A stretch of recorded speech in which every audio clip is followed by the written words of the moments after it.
Hello all. Today I am going to be reading to you from issue 4, 1990 of Temple Doors, and of course I will be commenting along the way. This is about the mother of the pearl.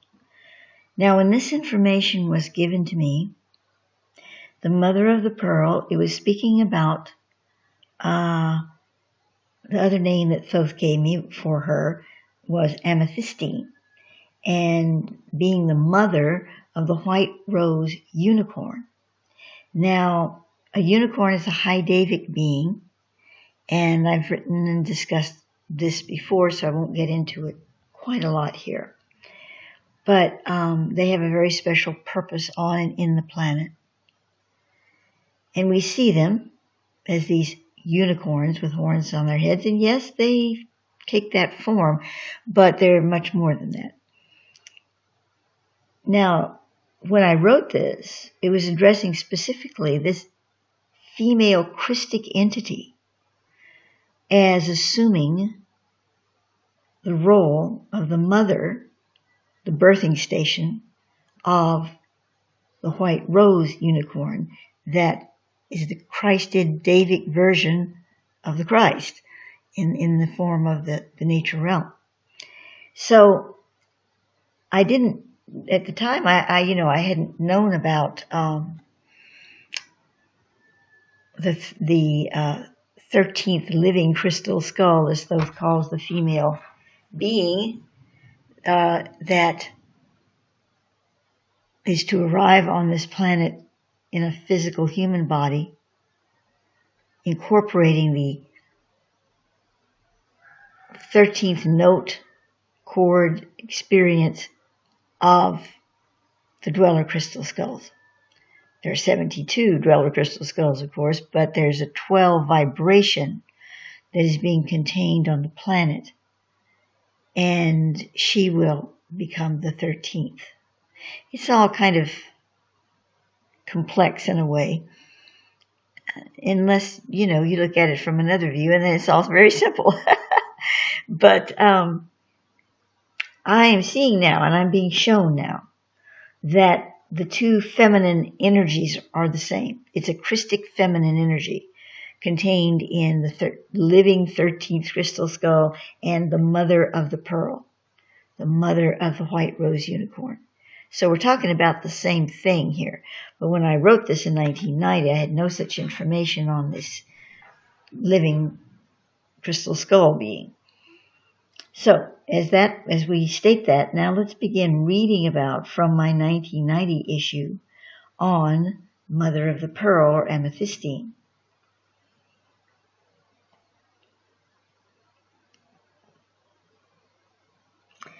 And so she is now being made aware to me in her human appearance and presence, as well as the unicornic. In the human appearing form, for she is not really human, she projects into the sapphire palace, where she interacts with the lotus crystal skulls in the chamber of the lotus, star lotus. Okay, here we go again. The lotus crystal skulls once were 11 of the 72 dwellers, and now are 12 of the 72 dwellers. In the time I wrote this, they were 11. All these things are evolving into our experience. This lotus formation moved its central location from the Valley of the Blue Star, where it was in this sapphire palace, to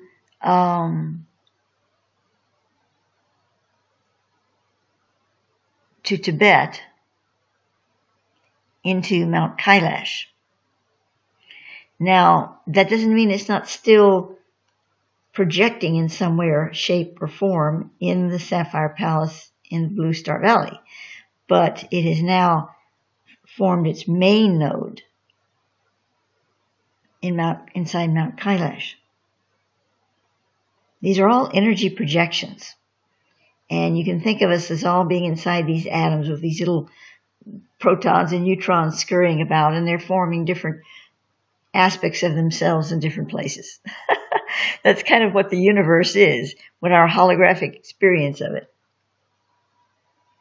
So, not to get too dense in all of this stuff, let's just kind of put that aside and think of what we're looking at in essence, in principle here.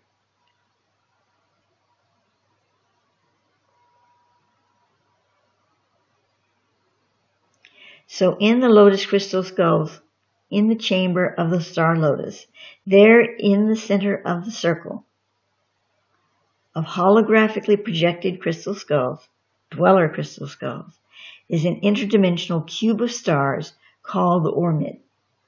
In the center of this cube is a single pearl of energy, or consecrated star matter, which Thoth has said is the pearl of great price. Now, the Mormons speak of the pearl of great price.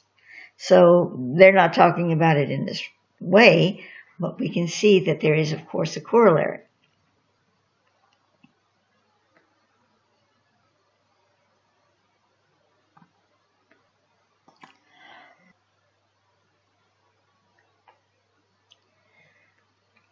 Thoth's definition of living lights, the angelic manifest composing the matter of the stars at its highest spiritual level, and of the foundation stars, those incorporations of the living lights, or from among the living lights, which were received in divine consecration in the beginning of creation as a foundation stone for the universal temple, as it is revealed to the worlds of being within divine Eschaton. The legion of the united stars working through the 11, or now 12, crystal skulls integrates these sacred lights within the crystallic grid of the planet and the crystals and the human DNA of the brain. Thoth continues, in the Sapphire Palace, and thus now we could say in the inside the chambers of Mount Kailash, in the center of the chamber of the Star Lotus, where the skulls of the 11, now 12, are holographed in the cube of stars. It is the antithesis of the Kaaba. I'm sorry, let me go back on that. Is the cube of stars. So the cube of stars is located within the Star Lotus configuration. It is the antithesis of the Kaaba stone of Mecca, for it releases light from the center of the earth, acting as a prism for the foundation stars, whereas the Kaaba condenses it. This cube of stars is the Ormid. Now, I was to write a lot more about the cube of stars and the Kaaba stone, and I'm going to be, doing a talk on that later, but it's referencing it here. Now,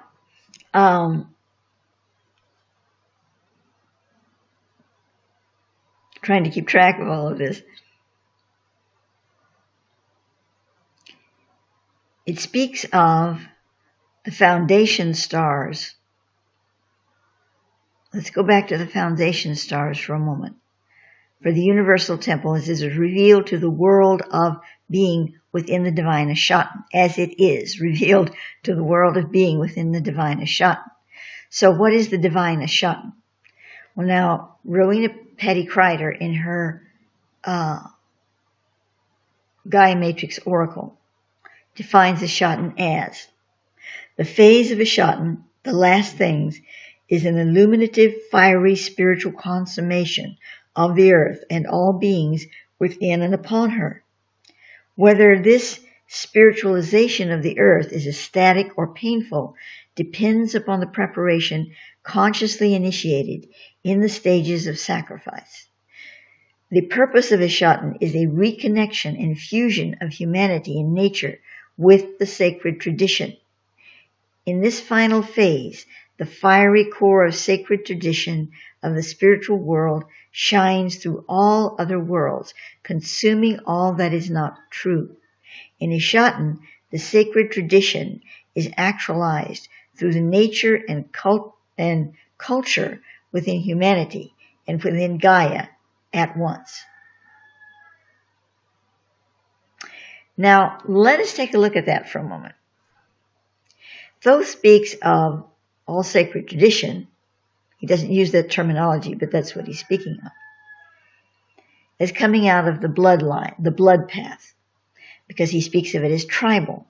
In all tribal tradition, all of that we recognize from the path of the Grail comes out of the blood path. This is a path that is coming to an end. It is not ending yet, but it is coming to an end. It was appropriate for its service, and it still is. But we must realize that this is coming to closure.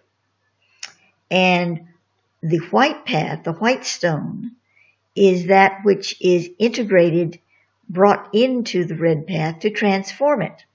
So we have really the path of the cube of stars represents the white stone path. And the path, the blood path, is the Kaaba, the black stone. Now it is not a make wrong on the Kaaba or the blood path. They serve their purpose. But that purpose, still in service, is coming to a closure. And it is coming to a closure through its great transformative power of grace that is entering these paths via the white stone, the white path, the white foundation stone. Because if we look at the beginning of creation, this foundation of stars, what does it call it? It calls it a foundation stone for the universal temple. This is the white stone. Now, this was written long before I received information on the white stone, which came in the 1990s. The late 1990s. This is issue 490, and the information on the white stone came about 1995 or 96 or 97, in there somewhere. I can't remember quite. And, of course, the information on let's see, what else? I'm going to stop at that point and say that's that. Okay, so we can see how the Kaaba stone is represented by, is connected to the red path, the blood path, and the white stone is connected to the foundation stone of the universe, the creation universe, and thus incorporated into the foundation stars, and thus the cube of stars. So now, continuing with 1990 of the issue 4, the 12 constellations of the foundation stars are Capricornus, Delphinius, Crux, which is the Southern Cross, Orion, Pleiades, Canis Major, which contains Sirius, Monoceros, which is the unicorn, and Columba, which is the dove, Hercules, Vela, Cygnus the swan, and Mensa, Table Mountain. Note, when I was given the original information on the 9 Avalonic women, the Mensa, I did not know there was a constellation named Mensa, nor did I know this when I recently had a dream of a large flat-topped mountain with a ring of clouds around it. Only days before the mother of pearl information was given to me, I had a vision in which I saw a woman dressed in a white robe with her head covered, much like the style of a plain East Indian woman's dress. Although her face was not veiled, I could not see it. She was walking on a tiled patio in a garden carrying a grail-like container. As she strode in measured step, white doves fluttered from in front of her, flying into the air. She came to a bird bath where she poured the clear liquid from her cup into the larger bowl. The white doves then returned to drink. Previously, 2 of the Isis Templars had spoken of seeing a print of a woman in the Emerald Center, a metaphysical bookstore in San Antonio, that appealed to them, which, despite its obvious display, they had never before seen in their numerous visits to the center. Now, Isis Templars, that was my group in San Antonio, which is now really the Sholar, or an advanced version of that order, so to speak. And it's talking about a picture, and I went to the Emerald Center and saw this picture, and I was mesmerized by it, and it turned out to represent the mother of the pearl. I won't go into all that. I'm going to skip a lot of that because that was more timely for the time when I lived there and the work I was doing at that time. This picture that you're seeing here is a collage I made. The image of the woman came off the web, and the background image came off the web, and I kind of put them together and did a little fancy schmancy on it because I wanted to represent now the energies I was feeling around the mother of the pearl, who is also the living 13th crystal skull being. So to continue with the issue, Thoth called this mother of the pearl the fourth witness. He stated that the lesser meaning for this title was that she was the fourth witness of the temple of Aurora. Now, this is the highest level of the Star of Isis Foundation's Isis temple, and I don't even remember this. And Thoth is telling me now that this temple of Aurora is still there for the Sholar, and I'm going to be, going into that a little further later, but it kind of has resurfaced again. In a previous message given to me by Rudolf Steiner, I was communicating with Rudolf Steiner for a while, very, very briefly. And he mentioned the four witnesses, and I'm not going to get into that too much here either, because we could just go so off topic. There's so many different divergent lines that are connected to this article. Now, the mother of the pearl, who is amethystine, the dweller on the greater threshold, not the lesser one of the beast, but the higher one, is the fourth witness to the temple of Aurora. She is the pearl star of Isis, the archetypal Isis, who is the mystery of Eve. It is she who is overlighted and transfigured Thoth Torhana, the Virgin Mary, and many other great feminine powers incarnate in the past. This is her vow to the temple of Aurora. I give unto Aurora the pearl of great price, set in the cube formed by the foundation stars. During the receiving of this information, I was instructed to go to the Gaia Matrix Oracle and draw 3 cards which would represent the archetypal integrity of the mother of the pearl. The following are the cards drawn. New Earth Spiritual World. 4 archetypes compose this world: the Arhat, Gem City, Silver Net, and Mother of the World. Now, to quote Rowena KYI'RA in her Gaia Matrix Oracle, this world allows access to great levels of compassion.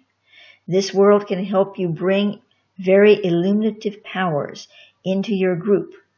When embracing this world, you are destined to discern those who are ego-centered from those who are divine-centered. With this world as a guide, you are to seek and create an environment of very subtle and high frequency. With this world as a guide, you can be extremely sensitive to prismatic spectrums of the most pure hues and refractive patterns of light through crystals and gems. Old world creative worlds. The 4 archetypes of this world are the immortals, the spirit, antagonist, the soul, primal pair, the body, and trickster, the mind. Rowena says, this world enables you to initiate your life purpose with clear intention, focus, and awareness of conflict, unquote. Now, I'm saying in this issue, I'm addressing this, saying, together these old and new worlds create a bridge between them. Here we find the dweller on the threshold, not the beast of the lesser mystery, but the Sophia, the embodiment of the Shekinah, the hallower of the Sapphire Palace, seen in the next card that was drawn, which is Mother of the World. Now, Rowena says of Mother of the World, The face of feminine figure expresses compassion for the world with her eyes, which have blue rays. Okay, I'm going to stop for a moment. Just for a moment. I had not probably read this since I wrote it. Once again, I'm reading it with you for the first time in a long time. So I wanted to show you the picture I did that I wanted to use for this video. And now's the time to present it, because as I'm reading this, it is describing this picture. And of course, I made it with my Second Life avatar and a lot of artwork, collaging and whatever to put it together. So I'm going to read this again. This is what Rowena KYI'RA is saying of Mother of the World. The face of feminine figure expresses compassion for the world, with her eyes, which have blue rays issuing from the sides, suggesting an all-embracing vision. Well, I don't have quite blue rays here, but the eyes, I was guided to create blue stars within them. A blue dot between her brows and a blue-rayed sapphire on her crown reveal that her third eye and crown chakras are fully opened. Her halo is of all colors and extends out in the blue and violet-rayed petals. Well, I haven't gotten quite that fancy, but as you can see, the image I created here really does express that whole energy field. So that's the end of Rowena's quote. And I'm saying now, the blue dot, according to Thoth, also is the mark of the outring of the Kaaba in its Ormid consciousness, which is pearlized in its center, that is to say, redeemed through grace. Interestingly, one of the four symbols given by Ms. KYI'RA for the Mother of the World is Aurora. The dawn of true compassion shines in the aura. We can see the Mother of Pearl, the Pearl of Grace, registered as well within the center of the human heart. As Ms. KYI'RA states, turning a page, in Mother of the World, and this is quoting her, the spot in the heart that is the last to die is also the first spot to live in the fetus. The Hindus call it Brahma. It is the center of all within and beyond all. This spot in the heart contains potential life, energy, will, and mind. During life, it radiates prismatic colors, and it dilates. The aura of the heart permeates all of infinite space, unquote.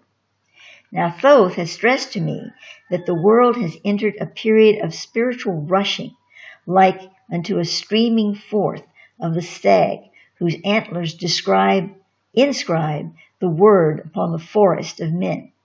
All that may see, know the wind has not given these things to the world, but the mighty sword of God has written them. They are not of the world, but of universes, into which fortune hath been placed, the keeping of eternal doctrine. I read that rather poorly. Let me do that again. Bear in mind, I'm reading before sunrise in the dark here with my poor vision, but I'm going to try it again because this is important. Okay, Thoth is saying about the world has entered a period of spiritual rushing, like unto a streaming forth of the stag, whose antlers inscribe the word upon the forest of men. All that see may know the wind has not given these things to the world, but the mighty sword of God hath written them. They are not of the world, but of the universes, unto whose fortune hath been placed the keeping of eternal doctrine. And now that's the end of Thoth's quote. Mother of the World states a similar message. Now this is Rowena. We're quoting Rowena here. Everything is translating into its essential being through a great awakening. Now we cannot stall and wait any longer. The trumpet calls. The response of your being is now on all levels at once: physical, emotional, psychic, mental, intuitive, causal, and spiritual. In regard to the Mother of Pearl's outpicturing as a grail bearer, Mother of the World gives this correlation. Again, quoting Rowena, the mother of the world corresponds to the healing of the Grail King's wound. The healing of the Grail King's wounds can only take place through the remembrance of the once forgotten connection to feminine origins and to the cosmic mother. Tragedy and suffering cannot be reversed through an awakening to the spiritual nature of the flesh and a compassionate embrace of all things in the world. And that is the end of her quote there. So I say, I was also guided to draw one card from the Daughters of the Moon Tarot. This card revealed itself to the Sibyl, one of blades. To quote from its text, and I'm quoting now from the Daughters of the Moon Tarot, the Sibyl weaves a spell with words, poetry, and music that is chanted and sung. She passes the word of power through legends, tales, and songs. Her utterance is healing. She records the culture and names our reality. Naming is a powerful act because by naming we create, qualify, and define our woman's reality, past, present, and future. End of quote. So I say, here is given insight into Amethystine's presence as a female Elohim, which William Buehler, an authority on Judeo-Christian doctrine and symbology, informs me is the Mahanim.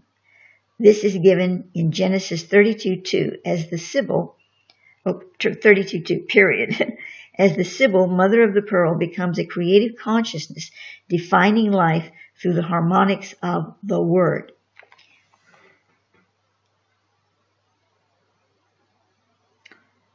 William also told me that the higher expression of what Thoth was telling me in regard to the mother of the pearl as being the fourth witness could be connected to the Bible's mention of three witnesses, the pillar, the heap, and between the two, God. This is told in Genesis 31:45 to 32:2. And now Thoth says to me, thus we may see the mother of the pearl, Amethystine, as the fourth witness, the goddess aspect, creating the last corner of the four-square foundation stone of the temple. She who is the bearer of the foundation stars surely is enthroned upon the seat of the inner temple of the greater mystery. It is only through such divine consecration that the other three witnesses are able to manifest their vehicles of glory, for they are of the universes, as man is of the universes, and she is beyond the threshold of the universes, within the field of Metatron, from which all dynamic creative power is streamed.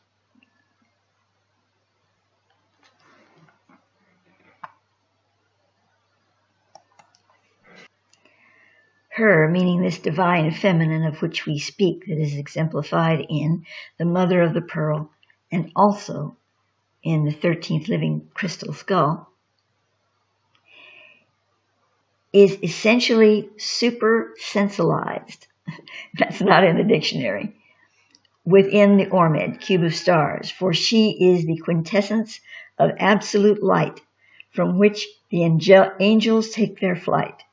From her brow is released the star gate of transfiguration, through which the first Lord, Christ in Jesus, did pass as he ascended his star body into the eighth sphere after his resurrection.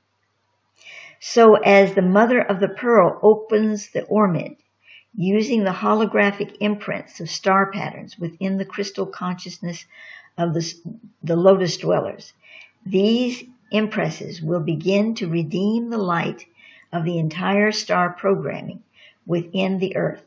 This will finalize with the Noachain as they open their bodies and allow their micro-star forms to receive the greater star fields of the universe. Now the Noachain, okay, this is going to go off on another level, but these are beings within the inner earth that hold the star frame consciousness, and they open their bodies and allow this to go back into the universal star field. Has this happened yet as of 2017? I don't know, and we're not going to get off on that right now. But there's a lot of material here I'd like to go back and look at and see how we can look at it, you know, in a current perspective in another video at some point. But right now, I just want to take the mother of the pearl and go through that. So we continue. In the Keys of Enoch, Hertak writes of the black cube in Mecca, quote, just as our living universe is a pyramid of light as the central matrix for star evolution between the universes of intelligence, so also the anti-universe has its matrix of dark cubic space, which is the violation of the living light exemplified in the Kaaba, the black stone in Mecca. So we see in the Kaaba the key geometries of the anti-power of life, the anti-Christos, and the anti-Zohar. Now that's the end of... No, it's still going. Okay. It's continuing to quote here from Hertak. And I saw the nations engaged in physical destruction, entropy, war, and violence, worshiping and bowing down to the negation of star energy. And I saw also the nations of light and love exalting the pyramid of light, which is the sign of it for continuity in the image and similitude for the higher luminaries. Enoch took me into the Middle East. He told me that the Kaaba, the black cube, was a macro-state crystalline structure sensitive to the particles of star limitation and nuclear tracings. The sons of light, the Benai Or, have established a light pyramid functioning on this end of high light spectrum in relation to the Pleiades and Orion. Conversely, the black cube functions with the Alpha Draconis for the children of darkness. To save the peoples of the world who are under the energies of the black cubes, to bring them the Torah Or, God's program of light, to save the star system intelligence from negative entropy, is to bring scriptures of light from Orion and the Pleiades to teach the people of the world the love of God, the love of the Son, and the love of Shekinah, the Holy Spirit. Unquote. Okay. Now, I say, I feel it is important to stress that I not read the above before my message from Thoth regarding the Ormid Cube, other than a few beginning passages several years ago, which at least consciously I did not remember. Hertak's vision interpretation of the Kaaba would seem to follow Thoth's view as the antithesis of the outstreaming of the Ormid, and Hertak does mention the Shekinah, but he defines this as the Holy Spirit, a Judeo-Christian interpretation, which, while correct in one dimension, does not offer the full gnosis of its true form, that of the great feminine seen in the mother of the pearl. Within the Ormid, as these star fields progress through the streaming of the stag, the value of the black cube of Mecca will decrease. Thoth compares Kaaba to Gilgamesh's heavy star. And from Temple Doors 290, I quote, I tried to lift it, but it was too heavy for me. The land of Uruk was gathered around it. While heroes kissed its feet, I put my forehead firmly against it, and they assisted me. I lifted it up and carried it to thee. These are quotations from Gilgamesh's star dream, which is in the tale of Gilgamesh. I lifted it up and carried it to thee. Refers to his mother, who, if seen with the eyes of divine symbolism, is the mother of the pearl. For Gilgamesh lifts up the star and carries it to her. In this view, the fifth lord, Gilgamesh, is seen as the vehicle through which the light from the black cube is redeemed. The condensation decreased, the dynamic becoming one with the Ormid, whose stars are rushing outward from the center of darkness to the center of light. Now, I just want to pause for a moment, because when we read it from the Hertak perspective,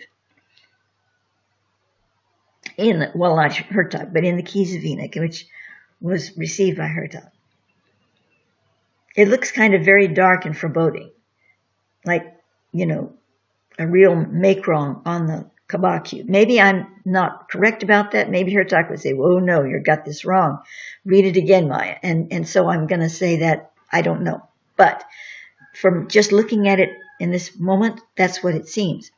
And Thoth says the Kaaba is not a make-wrong. It represents the blood path. What is the problem with all of this is that the culture, religious framework, in some respects, has taken that energy and placed it in a very limited role. And so, in doing so, they circle the Kaaba with this limited understanding and role playing.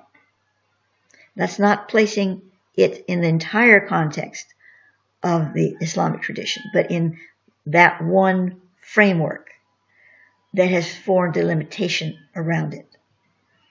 Because the Kaaba is the place, yes, it's condensed light, it's trapped, but it serves a purpose, because we as a world have trapped ourselves in many respects.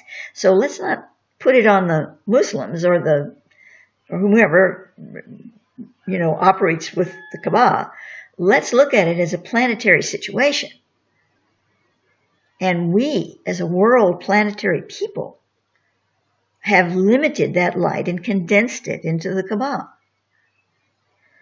But there's the Ormid, which opens that path and releases the light, the foundation stone of grace. So let's try to picture it in that way without setting it on some kind of these people did it, or this religion did it, or it's their fault. It has nothing to do with that. This is something that the earth as a whole, the humanity of earth created. And even that's not a make wrong. It's just saying it's a fact.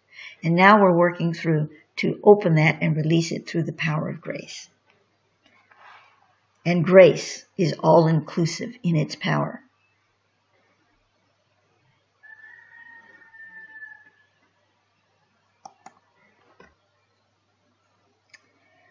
To continue with 490. Okay, let's continue with 490. The fifth Lord, Thoth defines as an entity of multi-consciousness of the fifth power or resolution within the whole continuum of the Zarathustran Lords. The Zarathustran Lords can integrate with souls, but are of themselves like a single light reflected in a series of mirrors. I cannot give you the total number of the Zarathustrian Lords, as this, like the particle versus the wave, would immediately be changed by such scrutiny. The number of individualizations within the Zarathustran Lords is determined by the mirrors set before the light. Each referencing point creates a new mirror. As the fifth Lord is once again empowered within the earth, there will follow a breaking up of ancient dead matter collected on the astral levels of earth, as the Zarathustran mandate is activated through the Lord of the fifth power. The dead matter can be seen as black, hard, and crustal sediment obstructing light passage and slowing down the spirit-to-matter transfers on the planet. Now, I wrote this in 1990, and I didn't know diddly squat about quantum physics, or at least not consciously. Of course, I've been writing about it a lot, and all of my other work, you can find it too, but I didn't know that, okay? So when I read it now, I just see it. It's just as clear as day. What he's talking, well, not as clear as day, I'm not going to say that, but it's clearer because I can see that he's talking here about something in quantum physics, this fifth Lord, the Zarathustran Lords, the particle versus the wave would, so if you try to count how many Zarathustran Lords there are, you would change the count. What is that? That's quantum physics, So let's don't try to really figure this out. I don't think he gave it to us as an intention that we're kind of, supposed to spend our life trying to figure out what this is all about. But he's giving it as a sense, smelling the fragrance of it, to understand a little bit about what's going on here at least. Using the Hebrew translations of the name Gilgamesh and Thoth's definition of the fifth Lord, we arrive at the following: a fifth power resolution, a resolving power or dynamic of solvents, enters into a mounting, whirling circle embodied in a revolution of a cycle of being to break down the condensed form of entropy, i.e. the black cube, obstructing the light passage. This lifts up the Grail factor, the light mathematics of the new solvent or spring of spiritual fecundity, as seen in Gilgamesh's black cube star, which was in physical form a fragment of Lucifer's crown, the Grail lapis. There we go back to the Chinamati stones, you see. It is thusly seen, then, as both the anti-star and the Christo star. Within its dark side, the trapped energies of Sirius are contained, yet will be transfigured as its light half engages the full spectrum of the Metatron, creating a whole light spectrum. Once the fifth power breaks through the force field of the dark cube, the Ormid is allowed its full value throughout the crystalline earth. This rising, whirling fire can also be revealed as the staff of Osiris-Gilgamesh, the dragon's teeth, struck into the ground. Without the dynamic contact of spirit to matter, the black cube cannot realize its light value, i.e. the Ormid. Also of reference to Gil as meaning bowl, there is the connection to Spirit Bowl, container of all spirit, clan, the Spirit Bowl clan, who are the guardians of the Dweller crystal skulls, the ones that are on Earth, that is, or on and in Earth. Looking more closely at divine Ishatan, while Esh of Gilgamesh is masculine fire of the lower soul, Esha is a feminine burnt offering as a sacrifice to free the soul from the lower level of being. In the Gaia Matrix Oracle, Ishatan is seen to follow sacrifice in the stages of spirit world evolution. The mother of the world, drawn as a correlation for the mother of the pearl, is within the Ishatan phase. Thus we find amethystine as a quicksilver potion in the alchemy of Ishatan. She, as the Christed feminine, releases Ishatan from her womb, even as the fires of sacrifice are consuming the previous age. Ishatan, as Mrs. KYI'RA explains, can be either ecstatic or painful. Excuse me, my voice is getting a bit painful right now. Depending upon the preparation consciously initiated in the stages of sacrifice. That last is a quote from her. Quote, depending upon the preparation consciously initiated in the stages of sacrifice. The First Lord. Thoth makes reference to the First Lord as having been Jesus Christ. Through questioning him further, the divisions of the Christic element projected through the Master Jesus are explained thusly. The archangelic divinity of Christ streamed forth from Metatron, and the flame wisdom of the first Zarathustran resolution, or Lord. Granted, this is far from crystal clear, but is the best I can surmise for the present. Well, let me take a look at it now, because it's the present of 2017, and see what I come up with here. Well, Thoth is saying that what Yeshua embodied, what the soul of Yeshua took on and embodied, was the first and the last, Alpha and Omega. And what this really means is that by marking the point of the first and the point of the last, one is able to receive everything in between.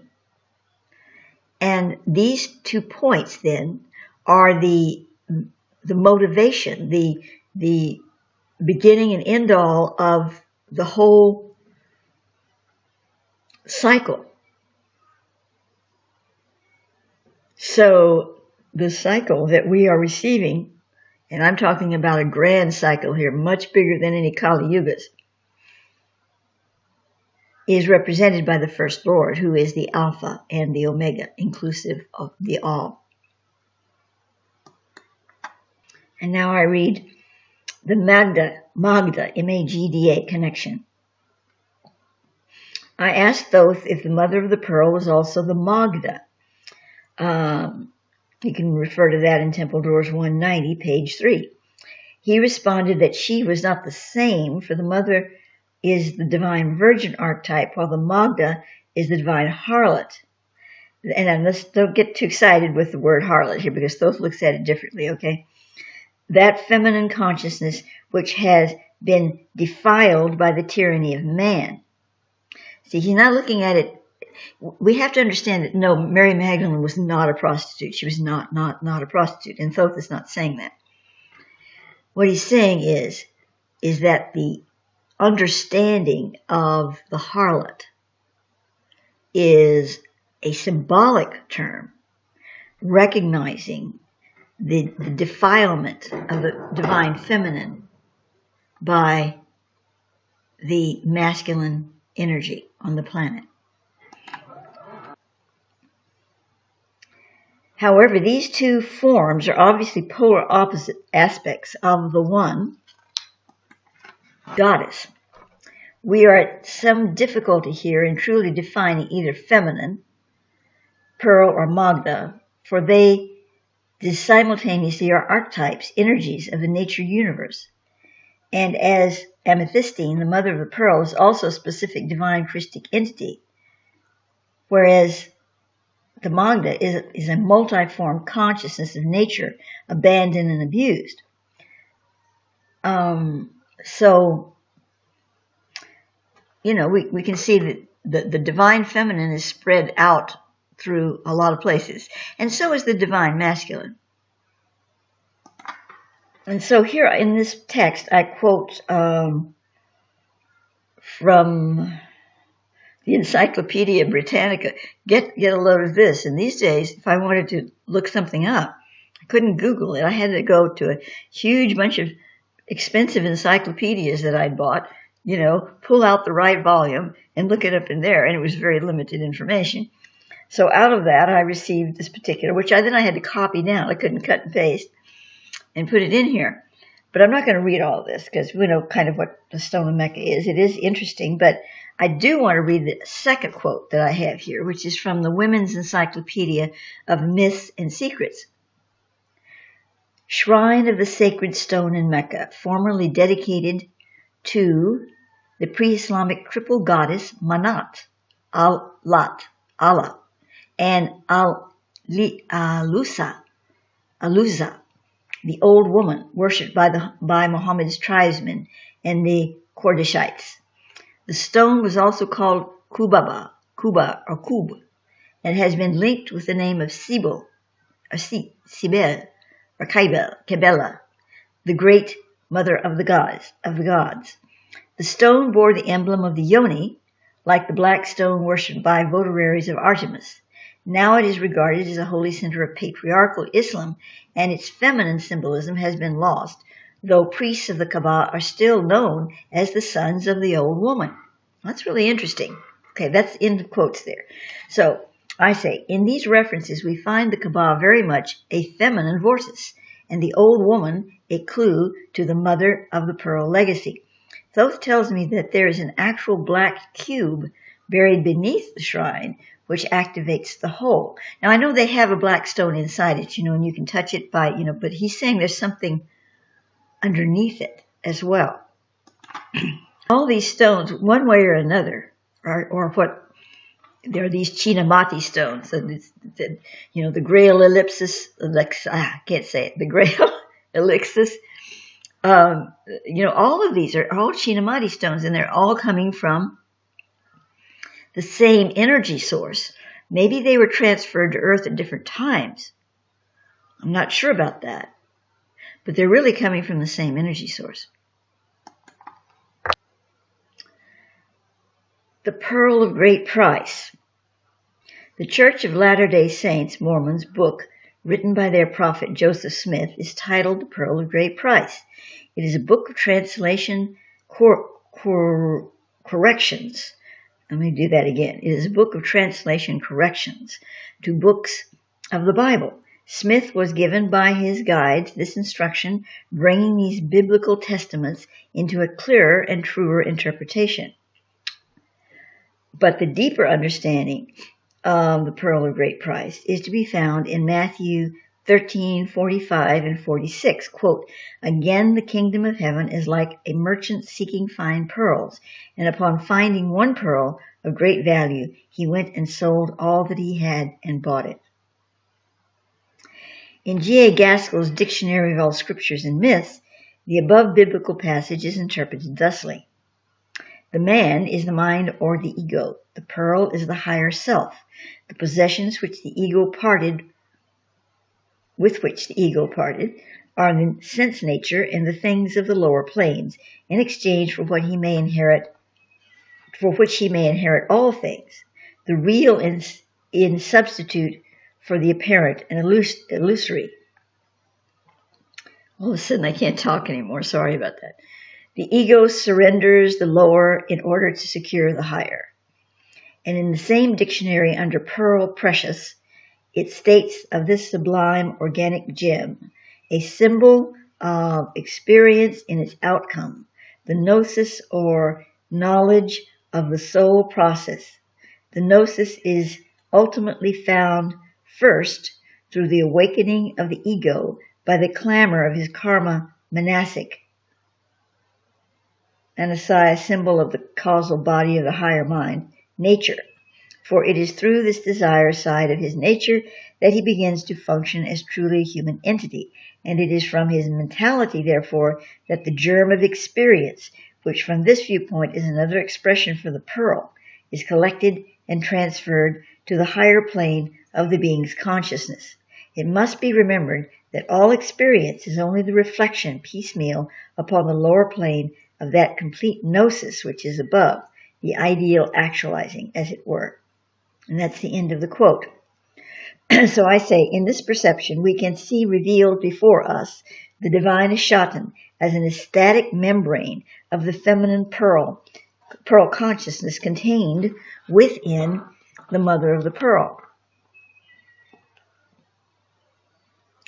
It is the burning away of that lower self, collected and transferred to the higher plane, as the world consciousness on individual and mass levels, and the transfiguration of the black cube of the entropic stars to its purest pearl form as the Ormid, the light pyramid cube of syntropic oneness to the center of all being. The workings of the luciferic Ahrimanic forces, which could also, of course, be from the archonic cloud. These are all different terms for some of the same things. Although Lucifer is not. Lucifer is really, a fallen angel in the symbolic terms, but he's actually the twin ray of Yeshua. So, the Christ being. So, he's not exactly the bad guy, but he's the fall guy, you might say. Anyway, I didn't mean to get off on all of that. The workings of these forces in the Middle East are revealed as a mechanism of inverted light, crushing ever closer to the chaotic point of collapse within the black cube. This is far more than symbolic. The existence of the very real Kaaba in Mecca is a sacred cube of revelation for the awakening, the coming of Sha'Maia, when the mother of the pearl, as a spiritual entity of great Christic power and might, will present herself as the dweller on the threshold of a new Templaric universe. Wow, that is definitely the 13th living crystal skull being. And that's the same thing he said about her. We're just seeing her in a different wrapping here. It's really a thrill for me, as I've said many times before, to read these things with you, because since I haven't read them in years, I'm like, oh, look at that. It matches. There's a correlation. And there's so many correlations in this old material with my new material, but it's found in interesting ways, And it gives a broader picture to the whole thing I'm getting now by looking at it and seeing how it relates to these past things. Within the sapphire palace of the Blue Star Valley is the also very real Ormid. And it's also, of course, We're going to see it as a projected ray. It's the main threshold now is in Mount Kailash. I keep reminding you here of that. In a dimension only slightly removed from the average human senses. In this temple palace, reality takes on an intensity beyond the dream-like passage of time we perceive as day-to-day existence. Here, amethystine actualizes the cube of stars within the lotus circle to bring forth the Ashatan of full Metatronic light, cutting into the harmonic will that presently grasps the throat of the Holy Land. The harmonic will really comes out of what they're calling the archons. You know, I mean, to me, it's the same kind of stuff. But as Ms. KYI'RA emphasizes in Gaia Matrix Oracle, this can be either ecstatic or painful. The Ashatan follows sacrifice into the great hall of eternity, wherein the word is engraved upon the sacred wall. Again and again recently I have seen this wall. It appears as a living essence, both fearful in its finality and beckoning in the resonance of its living stone. In a dream, I also saw a field of skeletons, gleaming white on one side with chunks of decayed flesh on the other. In the background was a white building that appeared to be an army barracks. I heard the lion's feast was interrupted, but he will return. I have no ready interpretation of this dream. I think I might now. I'll get back to it in a moment. Then I came across the following passage in the Gaia Matrix Oracle under Kingdom. The ego is intensified in the civilizational process, the barracks, and dissolved in nature, the decaying flesh in the field. It will benefit you now to go beyond the city wall like Gilgamesh in the Sumerian epic. He went beyond the civilization process into the wilds across the river of death in search of immortality. Whoa. Well, if I look at the lion's feast was interrupted, but he will return. Now, this was in 1990. What was going on in 1990? Wasn't that Desert Storm and all of that? Let me take a Google for a moment.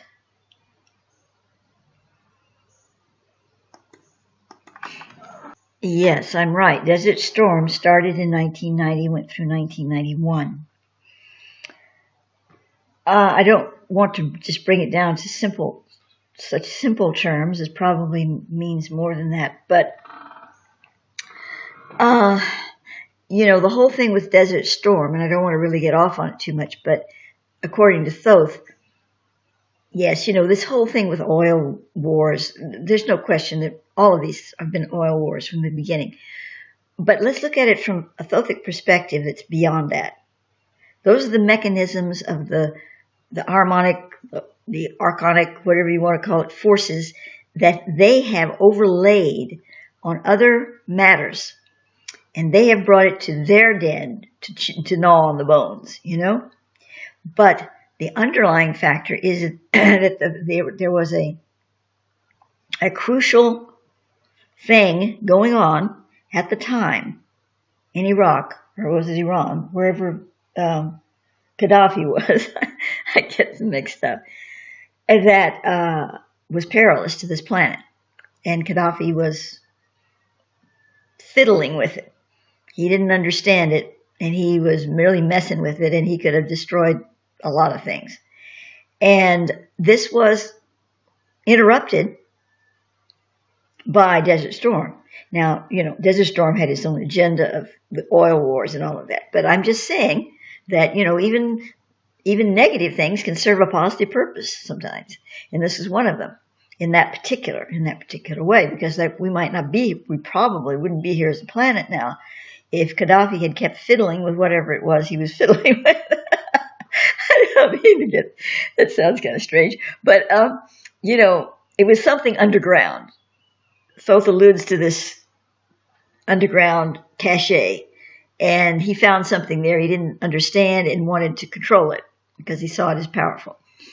So that was all interrupted. But it says here, it's been interrupted. The lion's feast was interrupted, but he will return. And indeed he did. He got back on that track and started messing with it again. And what happened? Well, we just completely decimated his plans. We did so, I say we, the United States government and its allies, did so out of total greed and selfishness, and desire for oil and money and power, disregarding human life and the innocence. I'm not playing that down.